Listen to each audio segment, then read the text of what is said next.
교육 담당자가 좋아하는 강사는 어떤 특징을 갖고 있나요? 최근에 제가 받았던 질문 중에 하나인데요. 강사님께 답변을 드리다가 이건 모든 강사님들이 알면 좋을 것 같아서 영상으로 찍어봤습니다. 안녕하세요. 회사 밖에서 강의로 먹고 사는 이솔림 강사입니다. 교육 담당자 시절을 떠올려 보면서 내가 어떤 강사님을 좋아했더라? 내가 재섭외했던 강사님들은 누가 있지? 라고 생각했는데 딱 한 분이 떠올랐어요. 교육 일정을 확정하고 나면 그 강사님한테 먼저 연락을 했거든요. 강사님, 내년 교육 혹시 언제 가능하신가요? 라고 물어보면서 그 강사님 일정을 먼저 픽스했던 기억이 있습니다. 교육 담당자 시절을 돌이켜 봤을 때 그 강사님이 떠올랐고, 저 또한 그 강사님처럼 어떤 특징을 지녀야 나도 교육 담당자한테 재섭외 받는 강사가 되겠다를 느꼈는데요.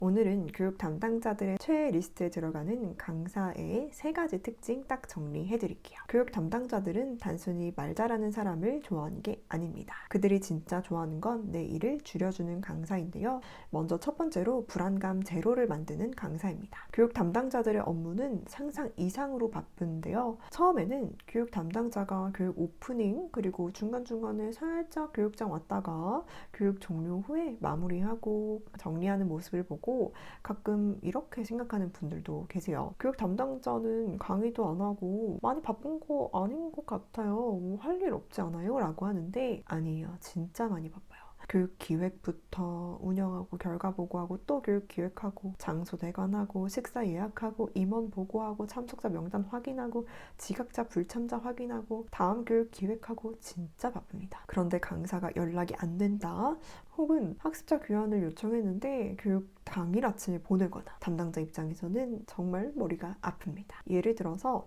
교육 담당자 시절 때는 교재 제본을 하는 일이 있었어요. 그럴 때 강사님 교재 제본 때문에 언제까지 원고 부탁드립니다 라고 했는데 강사님의 답장이 아예 없거나 강사님이 알겠습니다 했지만 그 마감일에 보내주지 않는 경우 정말 힘듭니다. 근데 제가 아까 말씀드렸던 그 강사님 같은 경우에는 알겠습니다. 어떤 파일 원하시는군요. 이 주제 관련해서 그때까지 보내드릴게요. 라고 답장을 먼저 해주시고 최소 하루 아니면 3일 전에 강의안을 보내주세요. 그러면 전 그걸 보고 와 진짜 일 잘하신다. 기간이 있는데 그 기간을 먼저 또 땡겨서 나를 배려해 주시는구나를 느꼈습니다. 그렇기 때문에 저는 기한에 관련된 요청을 받으면 그 기한을 철저히 지켜서 신뢰를 확보하려고 합니다. 그리고 시간이 허용하면 하루 전에 보내서 저의 업무 신뢰를 이끌어내는 편입니다. 그래서 사랑받는 강사의 특징을 생각해 봤을 때 메시지 확인이 빨라야 되고요. 그리고 마감 기한보다 반나절이라도 먼저 자료를 보내는 것이 중요한 것 같습니다. 담당자가 강사님을 신경 쓸 필요가 없게 만들어주세요. 그게 최고의 배려이자 센스입니다. 두 번째는 우리 회사의 이야기를 해주는 강사인데요. 전국 어디서나 똑같이 하는 강의는 티가 납니다. 제가 교육 담당자 시절 때도 그런 강사님이 계셨어요. 이건 학습자분들도 압니다. 아, 저 사람 저런 교육 다른 데 가서도 똑같이 하는 거 아니야? 나 와닿지가 이런 거 다 느낍니다. 하지만 담당자가 사랑하는 강사, 재섭외하는 강사는 커스터마이징을 합니다. 거창한 게 아닙니다. 강의 시작 전에 이렇게 말해보세요. 오다가 보니까 로비에 이번 신제품 포스터가 붙어 있더라고요. 슬로건이 참 인상 깊어서 저도 어제 먹어봤습니다.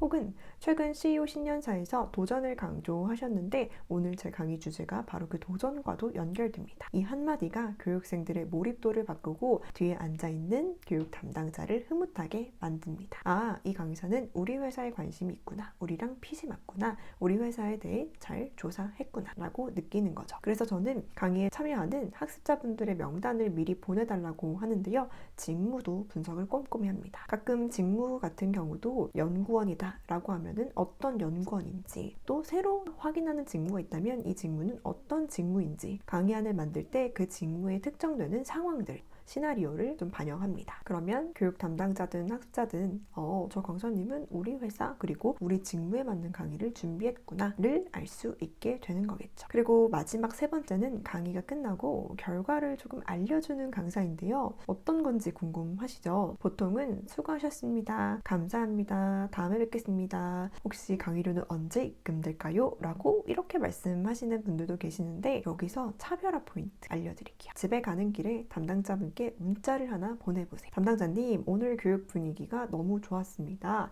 특히 A팀 분들이 질문도 많이 해주셔서 정말 적극적으로 참여해주셔서 제가 더 신나게 강의하고 저도 배울 수 있는 시간이었습니다. 그런데 강의를 진행하다 보니까 직원분들이 소통 문제로 고민이 좀 많은 것 같더라고요. 다음에 만약 예정하고 있는 교육이 계시면 그 교육을 한번 좀 하시면 좋을 것 같습니다. 라든지 아니면 오늘 교육 때 다뤘던 내용이 실습으로 나오면 좋을 것 같습니다. 저는 후속 교육으로 이런 강의를 제안드려요. 제가 아니더라도 혹시나 강사님을 찾고 계시다면 추천드릴 수 있습니다. 오늘 고생 많으셨습니다. 이게 왜 중요할까요? 담당자는 상사에게 교육 결과 보고를 해야 됩니다. 예산에 따라서 회장님, 대표님까지 보고도 해야 되는 경우도 있습니다. 강사님이 보낸 그 문자가 담당자의 보고서에 들어갈 핵심 인사이트가 됩니다. 담당자의 보고서까지 챙겨주는 강사. 과연 다음번에 다른 사람을 부를까요? 아니죠. 강사님을 부를 거예요. 정리해볼게요. 교육 담당자가 좋아하는 강사는 첫 번째로 연락과 일정 준수가 칼 같은 강사이고요. 두 번째, 우리 회사만의 것을 녹여내는 강사이고요. 세 번째, 마지막으로는 끝난 후 현장 피드백을 주는 강사입니다. 현장 피드백, 저는 사진까지 같이 전달하고 있습니다. 강의 현장에 교육 담당자가 상주하지 못하는 경우가 많은데요. 바쁘기 때문이에요. 그래서 저는 학사분들의 사진을 찍어서 같이 전달해 줍니다. 그러면 감동을 받습니다. 강의력은 기본이고요. 그 위에 비즈니스 매너라는 옷을 입으세요. 그러면 여러분들의 달력은 재섭의 일정으로 꽉 찰 겁니다.